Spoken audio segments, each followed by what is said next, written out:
Fédération nationale du cyclisme pour la course qu'elle a organisée. Et je salue le passage des cyclistes par la wilaya de Tizi Ouzou, car grâce à eux, nous avons bénéficié du nettoyage et du traçage d'une bonne partie de la RN12 et une petite partie de la ville de Tizi Ouzou. Et je souhaite un autre passage de ces cyclistes, mais de préférence la nuit, pour qu'on puisse, là, pour qu'ils nous fassent bénéficier de l'éclairage. Monsieur Loueli, la wilaya de Tizi Ouzou est la dernière sur le plan de développement. Et à chaque fois, on le justifie par le manque du foncier. À mon avis, la wilaya de Tizi Ouzou n'est pas en crise de foncier. Elle est en crise de responsables qui auront le courage de récupérer le foncier détourné et squatté. Aujourd'hui, il est temps de mettre le folklore et le populisme de côté et passer aux choses sérieuses.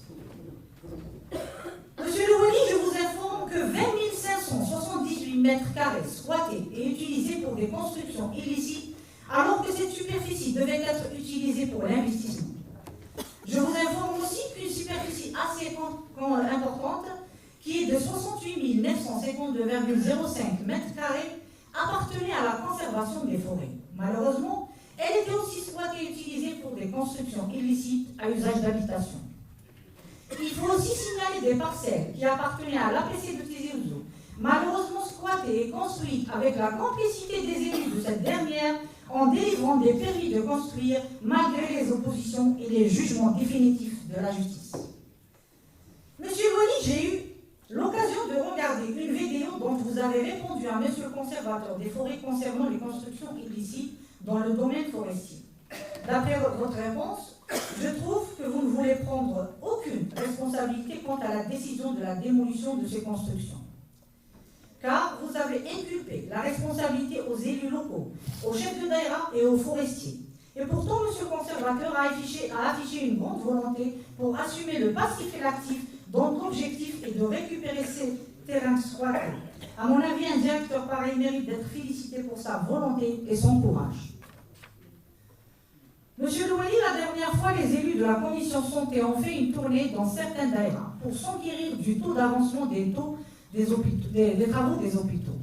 Malheureusement, l'hôpital de Maïtra patine toujours et pourtant il était inscrit avant même certains hôpitaux qui sont aujourd'hui en exercice. Est-ce que la daïra de Maïtra est victime de l'incompétence de ses élus ou bien elle est marginalisée par les autorités compétentes? Monsieur Loueli, la dernière fois, vous avez choisi d'organiser un conseil de l'exécutif dans la daïra de Dranmizem. Est-ce que c'est votre nouvelle méthode de travailler? Si c'est oui, toutes les daïras sont en souffrance et attendent leur tour. Si c'est non, pourquoi votre choix est porté sur Dranmizem? Est-ce que ce n'est pas un choix politique? Monsieur Loueli, l'APUI a organisé une cérémonie de distribution du matériel orthopédique en faveur des personnes à besoins spécifiques, que je qualifie d'une très bonne initiative. Mais en ma qualité d'élu, il est de mon devoir de dénoncer la manière douteuse de la transaction.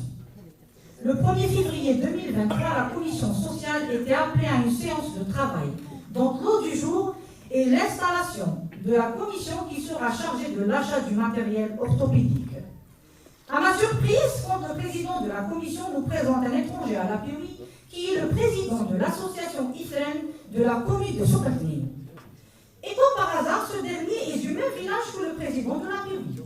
On a contesté le village le plus proche au président, et voilà, on tombe sur l'association la très proche du président. Monsieur Loueli, pour attirer votre attention, que lors de cette réunion, il y avait la présence du DAS et le représentant du DAL, qui devront être les premiers concernés par cette transaction.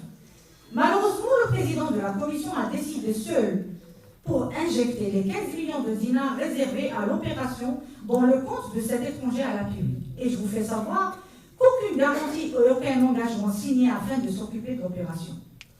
Monsieur Loueli, est-ce que cette transaction est réglementaire? Et pourquoi ce n'est pas la DAL ou la DAS qui s'en occupe de l'opération?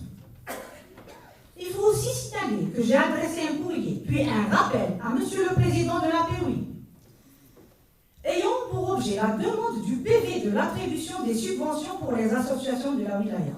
Malheureusement, aucune suite n'a été donnée. Et pour cette occasion, je dénonce les attributions des subventions qui sont douteuses et une enquête judiciaire inévitable. Alors aujourd'hui, il est temps de le crier haut et fort que le socialisme dans notre wilaya est devenu un moyen de détournement. Monsieur Louali, à l'occasion de cette 5e session, je profite de l'occasion pour adresser un message à Monsieur le Président de la République. Monsieur le Président, je ne vous félicite pas pour avoir ramené Mobilis à la JASCA. Par contre, je vous féliciterai quand vous allez procéder à l'arrestation de ceux qui ont fait de Tizi Ouzou la petite Suisse un bidonville. Et je vous féliciterai quand vous allez procéder à l'arrestation de la mafia du foncier de notre wilaya. Monsieur le Président, ces derniers temps, certains députés de la wilaya Tizi Ouzou, au lieu de s'unir pour arracher ou redémarrer les projets bloqués, ils se bousculent pour qui reviendra le dernier mot pour vous inviter dans notre wilaya. Alors que ces mêmes députés étaient dans le territoire de campagne pour le 5e mandat de Bouteflika, ensuite, ils étaient les premiers à avoir fêté sa destitution. Monsieur le Président, aujourd'hui, il est impossible de construire une nouvelle Algérie avec ceux qui ont détruit l'ancienne. Monsieur Louali, au nom de la famille révolutionnaire, je dénonce et je condamne le dérapage du PAPOI à l'occasion de la journée du Chéri, où il a lu son allocution en français. Et le plus grave, il avait souhaité les bienvenus pour tous les présents, sauf aux familles révolutionnaires. Je termine par rendre un vibrant hommage pour les 2 grands militants de la démocratie, en l'occurrence les 2 docteurs, Saïd Saadi et Saïd Khalil, pour leur militantisme et leur combat démocratique. Et pour l'occasion, je cite l'un des slogans du docteur Saadi. Un slogan des années 90. Malheureusement, on le vit aujourd'hui à l'APOI.